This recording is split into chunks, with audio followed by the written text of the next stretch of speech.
When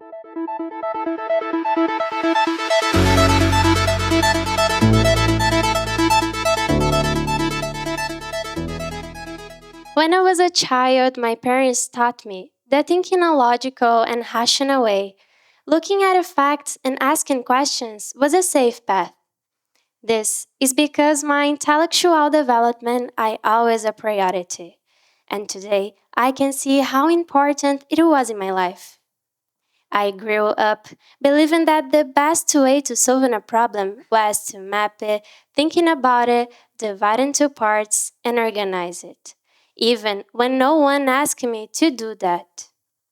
I always thought that thinking this way was natural until I started school. It was during my studies that I noticed how differently I had been raised, especially when compared to the other girls. It was common to see blind plays with things related to math, logic, or some kind of problem solve games. And this was amazing for me. But I noticed that girls did not have the same influence or encouragement to participate in this type of games, as if some areas were not made for us. And this difference make me think, even without realizing about how the encouragement can shape what we like and learn and how the environment can limit the development of certain skills. This is how I discovered my passion for math, physics, and astronomy. I understood that thinking differently could actually be my biggest strength because I was always willing to learn and listening to new ideas. But there's one detail. I have always been extremely shy. At school, I barely spoke to people. I did not ask any questions and I avoided exposing myself until I got a scholarship at Colégio Porto Seguro, and everything changed. I started participating in extracurricular activity at school, such as Olympic team, German classes, and the business school. All these experiences helped me a lot to deal with shyness. And after that, I started talking more with my classmates. I even became my class representative. And with each new challenge, I learned something differently about myself. But what does it mean to think differently? It means not to accept everything was true, just because it's been to be said so. It means looking at the situations with curiosity, asking questions, and trying to understand the reason behind facts. Thinking differently means allow yourself to see beyond the obvious, question patterns, and creating new ways of seeing the world around you. For this reason, we need to understand the way we think, and this is the role of critical thinking. Critical thinking is the act of looking for evidence and create ideas. It's more than simple reasoning. It is investigation and questioning even our own beliefs. Thinking this way is neither easy nor comfortable. Since the beginning of history, critical thinking has been the engine of human change. It has made people question traditions, challenge ready made ideas, and look for new answers about the world. When someone looks at the sky and asks why the sun moves, or when someone questions an unfair rule, they are using the power of thinking differently.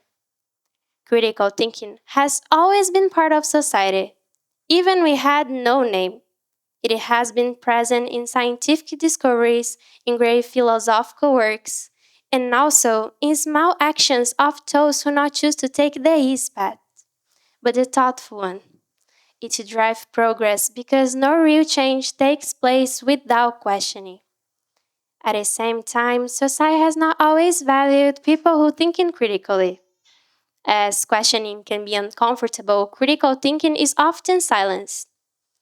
On the other hand, it was just because of critical thinking that certain voices have changed the world.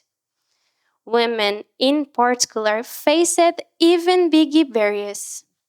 Let's think of Malala, who defended the right to education, Marie Curie, who challenged scientific discoveries and social rules, or Simone de Beauvoir, who question social structures and inspire feminist movements around the world.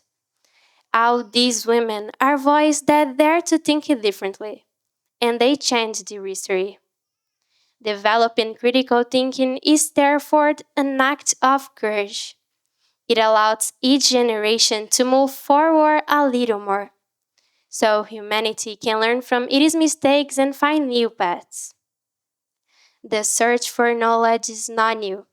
It's not surprised that Socrates say, "The only thing I know is that I know nothing."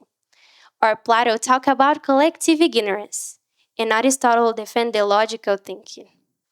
What was once considered like essential is now being lost because of something that once seems like a gift.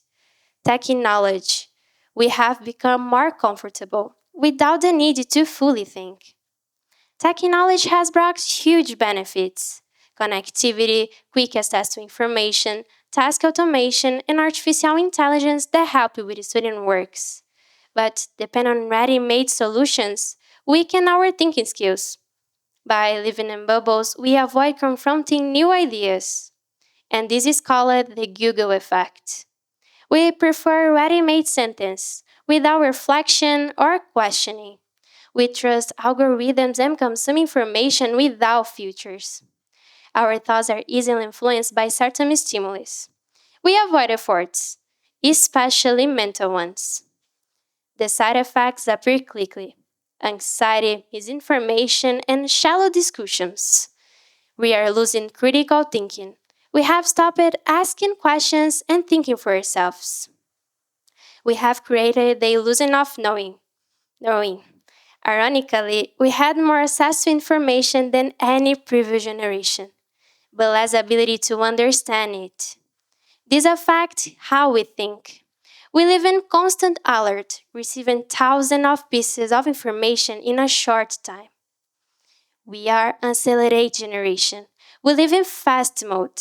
Everything short, simple, and ready. We cannot have doubts. Waiting and thinking is tiring, and here lies the danger. Without doubt, there is no critical thinking. When we remove doubt with quick, shallow answers, we accept any information was true. We outsource the ability to think beyond the obvious. So, we need to value the process of thinking again, not just the result.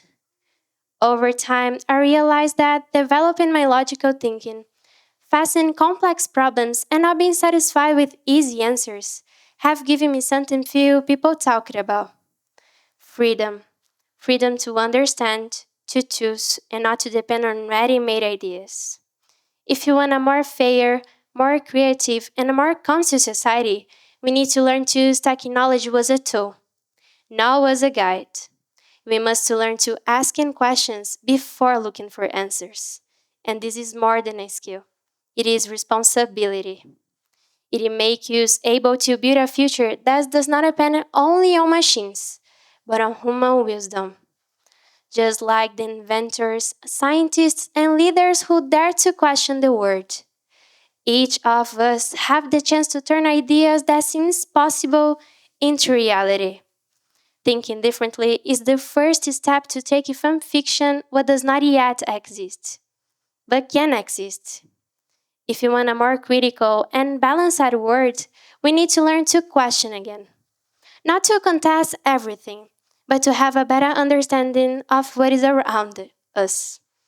The future is not belong of those who have more information, but to those who know how to thinking about it.